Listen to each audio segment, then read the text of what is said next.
नमस्कार दोस्तों, आप सभी को जीएम फिनोलॉजी फाइनेंशियल सर्विस की इस वीडियो में स्वागत है। दोस्तों, मैं आज एक नया वीडियो आपके सामने लेकर आया हूं।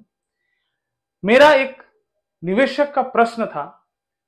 उन्होंने कहा कि आप जिनका ये गोल प्लानिंग करते हैं, वो गोल प्लानिंग आप किस तरीके से सिक्योर करते हैं। मान लीजिए कि जो क्लाइंट एसआईपी करता है और वो अपनी बेटी की पढ़ाई के लिए, अपने बच्चों की शादी के लिए, अपने खुद के रिटायरमेंट के लिए, और जो अर्निंग मेंबर्स एसआईपी का अमाउंट पेमेंट करता है, अगर उसे कुछ हो जाता है तो आप ये गोल को कैसे सिक्योर करेंगे। तो दोस्तों, जी हां, उनका बात एकदम सही है कि उस गोल को हम कैसे सिक्योर करेंगे और किस तरीके से हम स्टेप बाय स्टेप प्लानिंग करेंगे जिससे वो गोल भी सुरक्षित रहे और आपके जितने भी बच्चों के हायर एजुकेशन का गोल हो, बच्चों की शादी का गोल हो, खुद का रिटायरमेंट का हो, वो भी आसानी वे से अचीव हो सके। तो दोस्तों, सबसे पहले मैं managing director Gautam Kumar Ram, GM Finology financial service का, हम लोग अपने क्लाइंट का जो प्लान करते हैं वो कुछ स्टेप को फॉलो कर ही प्लान करने का प्रयास करते हैं। कभी भी हमने सिर्फ प्रोडक्ट नहीं बेचा, हमने कॉन्सेप्ट और कॉन्सेप्ट के साथ साथ फाइनेंशियल प्लानिंग कर ही उनको प्लानिंग दिया है। क्योंकि अगर हम कंटिन्यू उनका फाइनेंशियल प्लानिंग अच्छी तरीके से करेंगे तो उनके हर गोल अचीव हो जाएगा। तो आइए इस वीडियो में हम देखते हैं कि उनका फाइनेंशियल प्लानिंग करने के लिए हम कौन कौन से स्टेप रखते हैं ताकि उनका जो गोल है, जो फ्यूचर में आने वाला है, वो आसानी से प्राप्त हो सके। तो दोस्तों, लेट स्टार्ट। सबसे पहले प्लानिंग फॉर फाइनेंशियल प्लानिंग,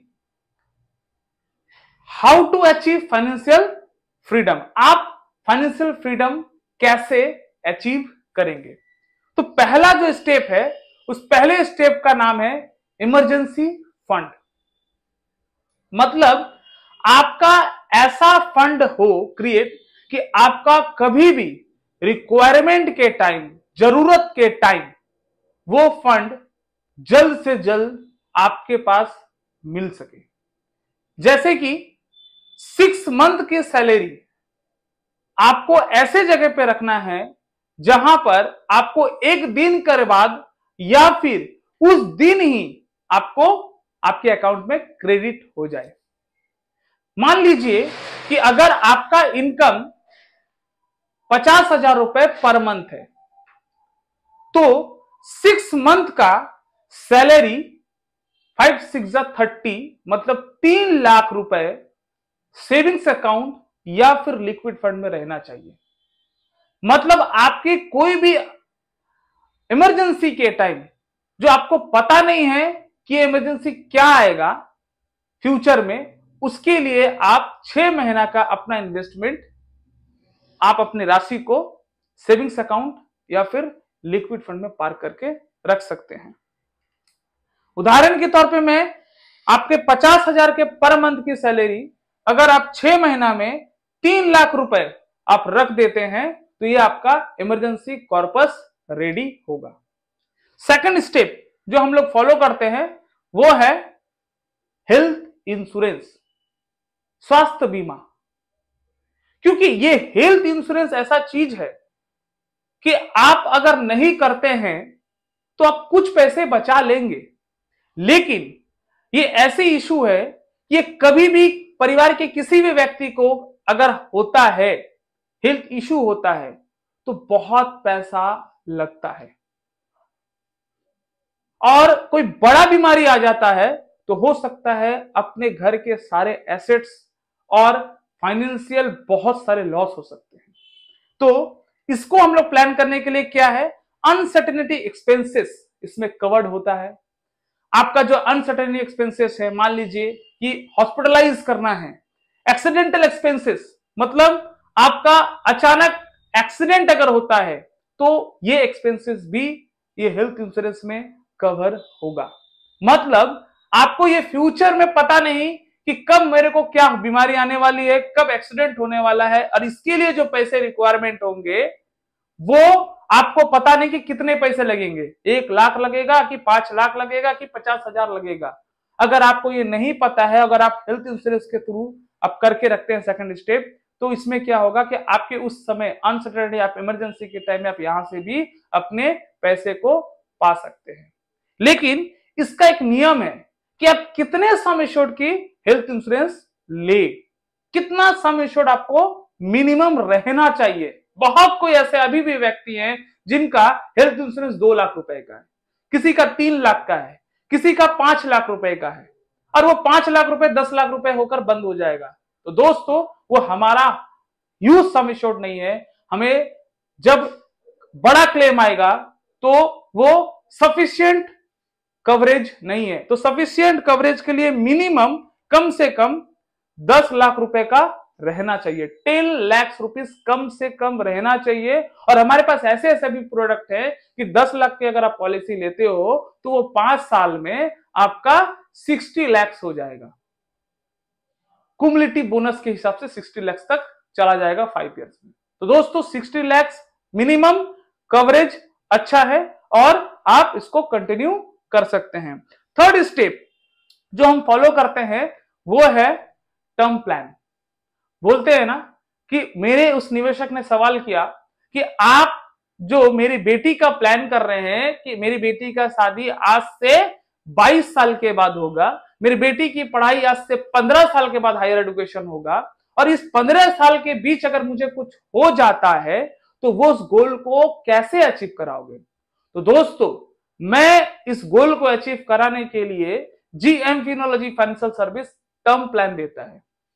इस टर्म प्लान से क्या होता है कि आप कम पैसे देकर ह्यूज कवरेज आप ले सकते हो।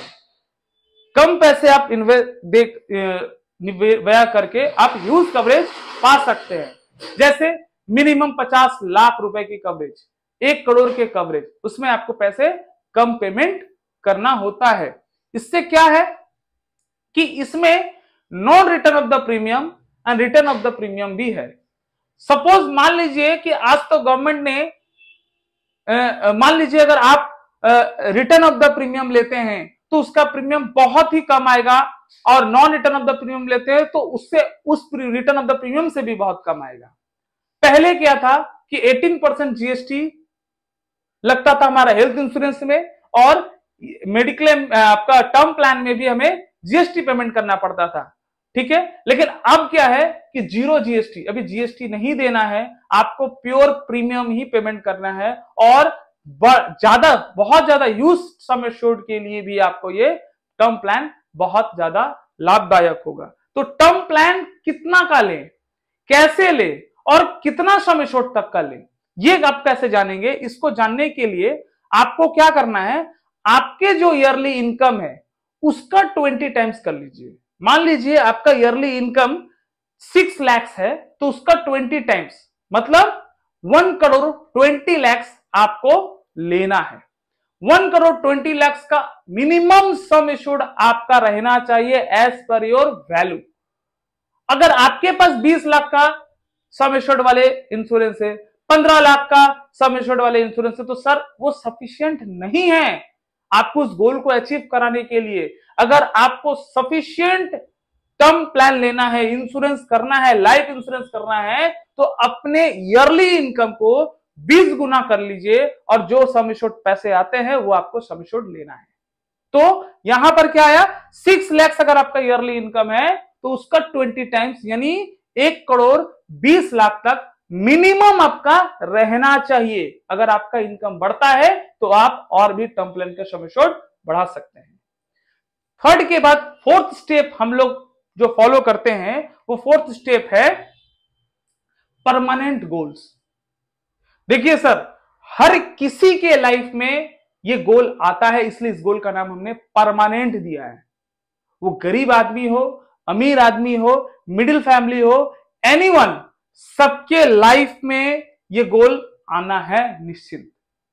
मेरी बेटी है, उसको हायर एजुकेशन के लिए इन्वेस्टमेंट करना पड़ेगा, पैसे जमा करना पड़ेगा ताकि वो हायर एजुकेशन आसानी से कर पाए। मेरे बेटी की शादी के लिए भी उसको पैसे रखने पड़ेंगे ताकि वो शादी के टाइम पे मेरे पर ज्यादा बर्डन ना आए। और इस दोनों के साथ साथ हमारा खुद का रिटायरमेंट, क्योंकि आज हम लोग एक्टिव वर्किंग है, आज हम लोग काम कर पा रहे हैं, लेकिन आज से 60 साल के बाद गवर्नमेंट हमें रिटायर कर देगी। हिसाब के तौर पे बिजनेस में कोई रिटायरमेंट नहीं होता है सर, लेकिन आपका शरीर रिटायर हो चुका है, आप उसके पास ज्यादा टाइम समय नहीं दे सकते हो, आप हर चीज भूल जाओगे, काम नहीं कर पाएंगे, शरीर हमारा परमिट नहीं करेगा, लेकिन हम जबरदस्ती करेंगे। मैं आपको कहता हूं कि आप अपनी ओन रिटायरमेंट का भी प्लान करना जरूरी है। और ये 3 गोल सबके लाइफ में है, हर किसी के लाइफ में ये तीनों गोल आता है। तो आइए इस 3 गोल को कैसे हम कंप्लीट कर सकते हैं। तो हमारे पास कौन कौन से प्रोडक्ट है, या तो हम ट्रेडिशनल इंश्योरेंस, बहुत सारे इंश्योरेंस कंपनी है, यूलिप है, और बहुत से ऐसे प्रोडक्ट है कि आप इतने साल पेमेंट करिए, इसके बाद इतना मिलेगा, ये हमारा माइंड में आता है। या फिर ये ही हम लोग करते हैं, हमारे पास कोई अगर एजेंट आता है, बोलता है सर आप ये इंश्योरेंस कर लो, आपकी बेटी की शादी में आएगा, आपकी बेटी की पढ़ाई में खर्चा में आपका ये पैसे निकल जाएंगे। सेकंड है थ्रू एसआईपी, म्यूचुअल फंड में आप एसआईपी के थ्रू भी ये गोल को अचीव कर सकते हैं। एंड थर्ड है आपका फिक्स डिपॉजिट, आप अपने कुछ पैसे को फिक्स डिपॉजिट करके भी आप इस गोल को अचीव करने का प्रयास कर सकते हैं। लेकिन आपको इस गोल को अचीव करने के लिए कौन से ऐसे टूल्स है जो कम पैसे देकर आपके ये गोल को बहुत जल्दी अचीव कराएगा, ये सोचना वाली बात है। तो मैं एक छोटा सा एग्जांपल आपके सामने लेता हूं। मान लीजिए मैंने एक 3 साल के बच्चे का प्लान करा कि उसके 18 में हायर एजुकेशन का प्लान खर्चा आएगा। Present age is 3 years. आप गूगल अगर आप करते हैं तो एजुकेशन इन्फ्लेशन 8% से लेकर 12% के बीच में है। गूगल हमें यह बताइए कि 8 से 12% के बीच में इन्फ्लेशन होता है, एजुकेशनल इन्फ्लेशन। चलिए टुडे कॉस्ट, अगर आज की पढ़ाई का खर्चा, मैं सिंपल एक लिस्ट पकड़ के चलता हूं कि 20 लाख खर्चा है हायर एजुकेशन में, एक आपने एक चीज सोचा उसमें 20 लाख खर्चा आ रहा है मान लीजिए, तो आपके बच्चे की हायर एजुकेशन के लिए 15 साल आपके पास टाइम अभी भी बचा हुआ है, 15 इयर्स बचा हुआ है, क्योंकि उसका 3 इयर्स अभी हो गया है और 15 साल बचा है उसका 18 प्लस होने में। और मैं 18 और 12 के बीच में, मैं 8 और 12 के बीच में मैं सिंपल इन्फ्लेशन को एवरेज पकड़ता हूं कि मान लीजिए 10% रहता है, तो आपका 15 साल के बाद जो खर्चा 20 लाख रुपए आज हो रहा है, 10% अगर मैं इन्फ्लेशन पकड़कर चलता हूं तो सेम पढ़ाई की खर्चा 20 लाख वाला खर्चा हो जाएगा 83,54,000 के करीब।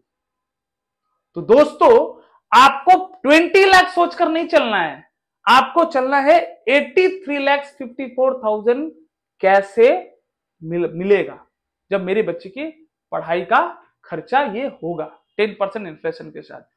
अगर आप 6% वाले एसेट क्लास में इन्वेस्ट करते हैं, 6% जो आपको ईयरली पर एनम आपको रिटर्न देता है, तो आपको पर मंथ 28,978 रुपए, 28,978 रुपीज पर मंथ इन्वेस्ट करना होगा।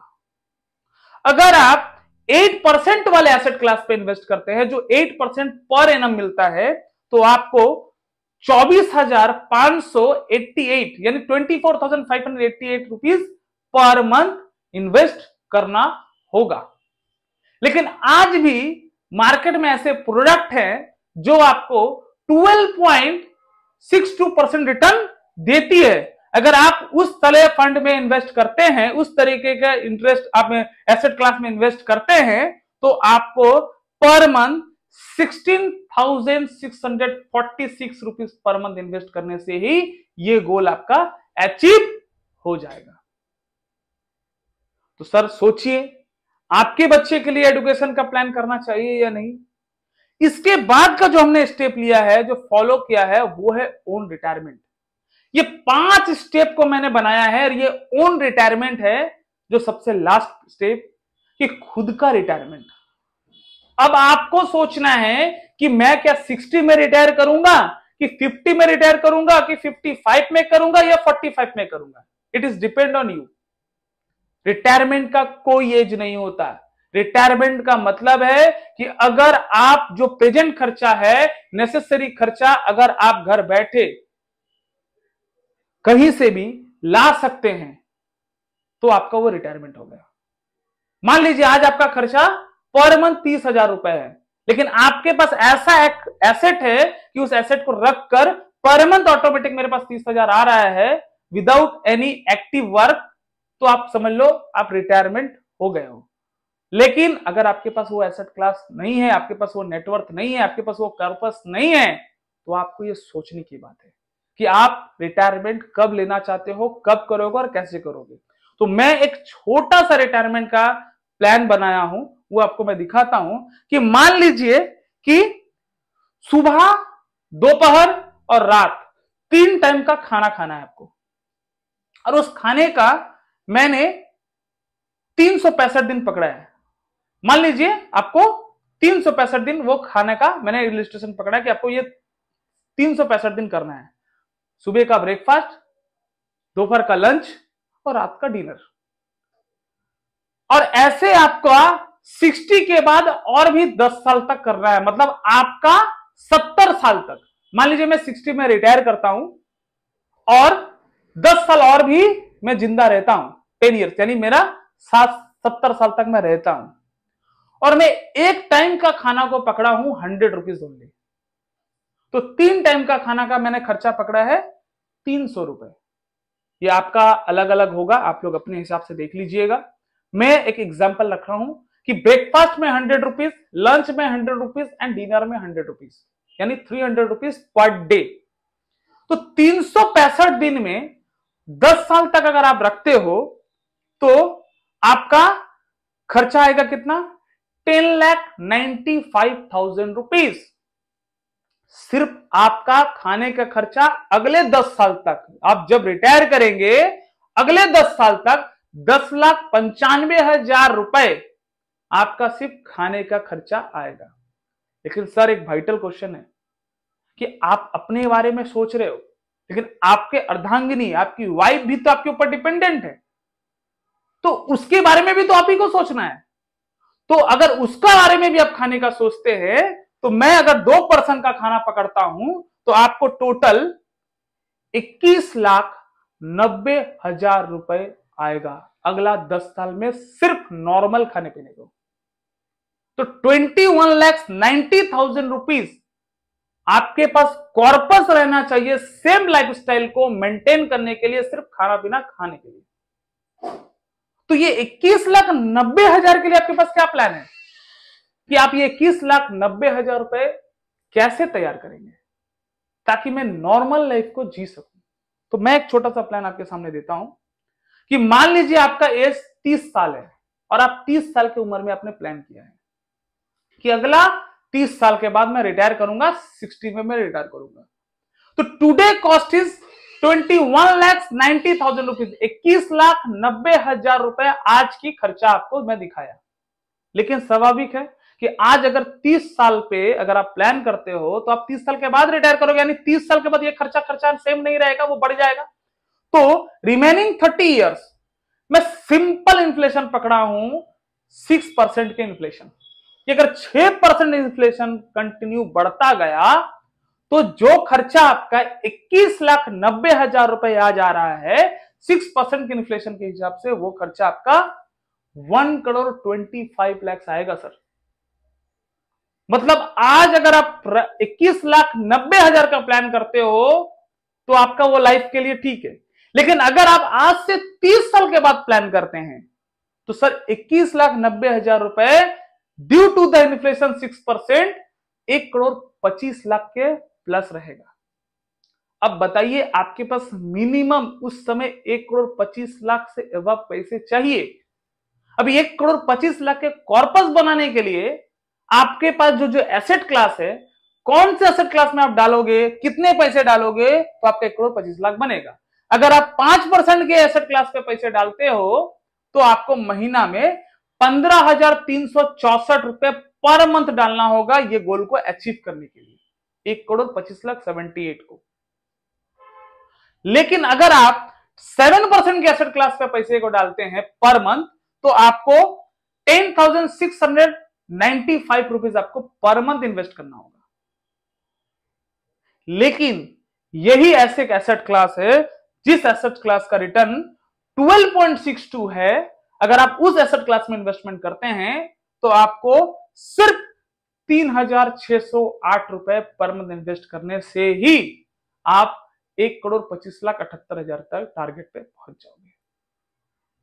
सर, सोचने वाली बात है कि आप अपनी रिटायरमेंट का प्लानिंग आज करेंगे कि आज से 15 साल के बाद करेंगे, क्योंकि रिटायरमेंट सबके जिंदगी में आने वाला है। और ये सबसे अच्छी बात मैं बता रहा हूं कि सब चीज के लिए लोन है बट रिटायरमेंट के लिए नो लोन, कोई लोन नहीं है सर। और यही जीएम फिनोलॉजी फाइनेंशियल सर्विस ये 5 स्टेप का प्लानिंग करती है। मैं किसी को प्रोडक्ट नहीं बेचता, मैं सबको फाइनेंशियल प्लानिंग करके उसको कॉन्सेप्ट देता हूं। मान लीजिए जिनके बच्चे की शादी का प्लान किया था और जो अर्निंग मेंबर थे उनको कुछ होता है तो मैंने 1 करोड़ का टर्म प्लान दिया था, वो 1 करोड़ रुपए उनके लिए। अगर उनके हायर एजुकेशन के लिए प्लान किया था तो मैं अगर 2 करोड़ का टर्म प्लान बेच के रखा हूं तो वो 2 करोड़ का टर्म प्लान उस बच्चे की अनसर्टेनिटी अगर कभी भी कुछ अर्निंग मेंबर को होता है तो उनके लिए। तो दोस्तों, कभी भी don't put all investment in one basket. अलग अलग प्रकार में इन्वेस्टमेंट करिए। ज्यादा इंश्योरेंस करने से पहले यह सोचिए कि मुझे कितने रुपए के इंश्योरेंस रिक्वायरमेंट है, यह सोचकर ही प्लान करिए। मैं आपको एक छोटा सा इलस्ट्रेशन दिया हूं। अगर आपको लगता है कि मुझे आपको मेरे साथ बैठकर प्लान करना है तो आप हमारे ऑफिस में आ सकते हैं। हमारा फोन नंबर है 70036245.2। हमारा ऑफिस का नंबर है 6290307070। आप हमारे ऑफिस के नंबर पे भी आप कॉल कर सकते हैं, हमारे वेबसाइट पे भी विजिट कर सकते हैं। हम आपका प्लानिंग क्रिएट कर देने के लिए रेडी हैं। लेकिन सर एक चीज याद रखिएगा, इन्वेस्टमेंट सिर्फ करने से आप गोल अचीव नहीं करोगे। प्लानिंग करिए, इन्वेस्टमेंट करिए, कंटिन्यू उसको रिव्यू करते रहिए। देन हम और आप दोनों जन मिलकर उस गोल को अचीव करने का प्रयास करेंगे, तभी आप गोल अचीव कर पाएंगे।